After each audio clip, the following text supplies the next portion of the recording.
Hello viewers, আসসালামু আলাইকুম। আপনারা দেখতে পাচ্ছেন আপনাদের মাঝে আমি নিয়ে এসেছি গ্রামের হারানো ঐতিহ্য হারিকেন। এই হারিকেনের আগের অনেক চল ছিল। এখন আপনারা দেখতে পাচ্ছেন যে হারিকেনটা, এটা হারিকেন লাইট। এটি খুব কম খরচে অ্যাভেলেবল পাওয়া যাচ্ছে। এর ভিতরে একটা আছে রিচার্জেবল ব্যাটারি, যার চার্জ দেওয়ার জন্য একটা পোর্ট আছে এবং এপাশে ইন্ডিকেটর আছে। আর এই যে সুইচ দেখতে পাচ্ছেন, যার কারণে এই লাইটটা জ্বলে উঠবে এবং অফ করা যাবে। এবং এটি ধরার জন্য দেখতে পাচ্ছেন একটা হাতুড়ি আছে এবং এটি খুবই মজবুত এবং প্লাস্টিকের সাদা দেখতে পাচ্ছেন। খুব কম খরচে এটি আপনারা তৈরি করতে পারবেন। এটি তৈরি করতে খুব বেশি খরচ হবে না, সর্বোচ্চ গেলে 150 টাকা খরচ হবে, তার ভিতরেই তৈরি করতে পারবেন এবং আপনার হাতের নাগালেই এর ইনস্ট্রুমেন্টগুলো পাইবেন।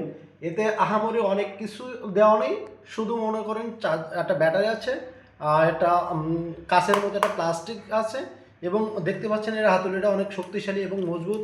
এবং এটি ধরার জন্য বা বাঁধানোর জন্য একটা যন্ত্র আছে এবং সুইচও আছে। এখানে চার্জ দেওয়ার জন্য পোর্ট আছে। সুইচ দেওয়ার জন্য সুইচটা এভাবে অন করবেন, জ্বলবে, এভাবে অফ করবেন, বন্ধ হবে। এভাবে আপনারা সহজে ব্যবহার করতে পারবেন এবং কম খরচে এটা পেয়ে যাবেন। Thank you.